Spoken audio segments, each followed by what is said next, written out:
Ang sumpa ng diwata ng salamin.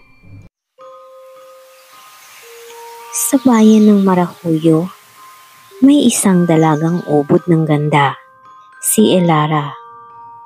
Sa tuwing siya'y dumadaan sa pamilihan, napapalingon ng lahat. Makinis ang balat, makintab ang buhok, at tila may sinag ng araw sa bawat ngiti niya. Ngunit sa likod ng kagandahang iyon ay isang puso na puno ng pagmamataas. "Ang pangit mo naman," sabay tawa ni Elara sa matandang nagtitinda ng gulay. "Ang ilong mo parang kamatis," biro niya sa batang naglalaro sa kalsada.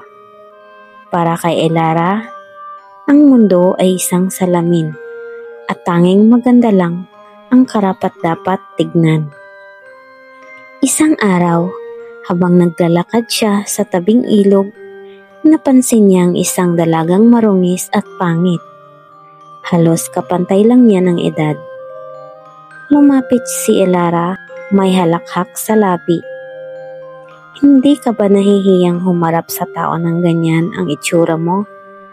Tahimik lang ang dalaga. Ngunit nang tinulak siya ni Elara, ito'y natumba sa lupa. Biglang umihip ang malamig na hangin. Nang tumingin si Elara, ang pangit na dalaga ay nagbagong anyo. Isang diwata, nakaputing damit at may matang kumikislap ng liwanag at lungkot.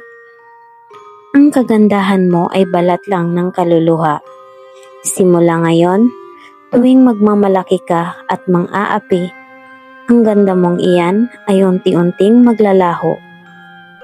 Ngunit kung matutunan mong magmahal at gumalang, babalik ito higit pa sa dati," sabi ng diwata. Tumawa si Elara. "Walang sumpang makakakuha sa kagandahan ko." Ngunit pagkagising niya kinabukasan, may napansin siya sa salamin. Isang maliit na pekas sa pisngi. Lumipas ang mga araw, bawat pangungutya niya ay nagdadagdag ng kapangitan. Nanlalagas ang mga buhok, nanunuyo ang balat, at ang dating magandang mukha ay unti-unting nagiging mapangit. Nang tumingin siya sa salamin, hindi na niya makilala ang sarili.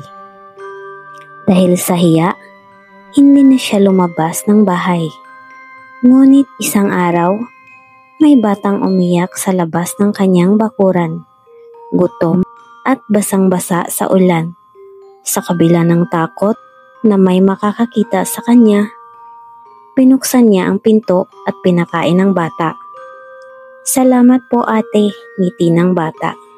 At sa mismong sandaling iyon, parang may liwanag na dumampi sa kanyang mukha. Naglaho ang isang pekas. Mula noon, araw-araw ay tumutulong siya sa iba, nag-abot ng pagkain, ngiti at kabaitan.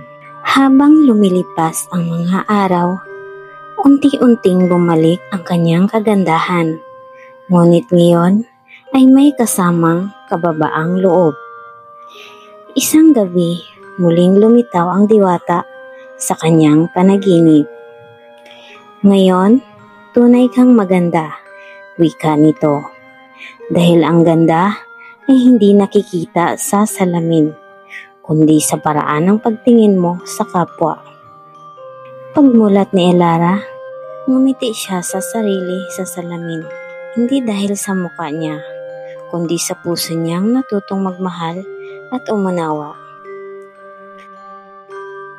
Ang tunay na kagandahan ay hindi sa anyo ng mukha, kundi sa kabutihan ng puso. Dahil ang ganda ay kumukupas, ngunit ang kabutihan ay walang hanggan.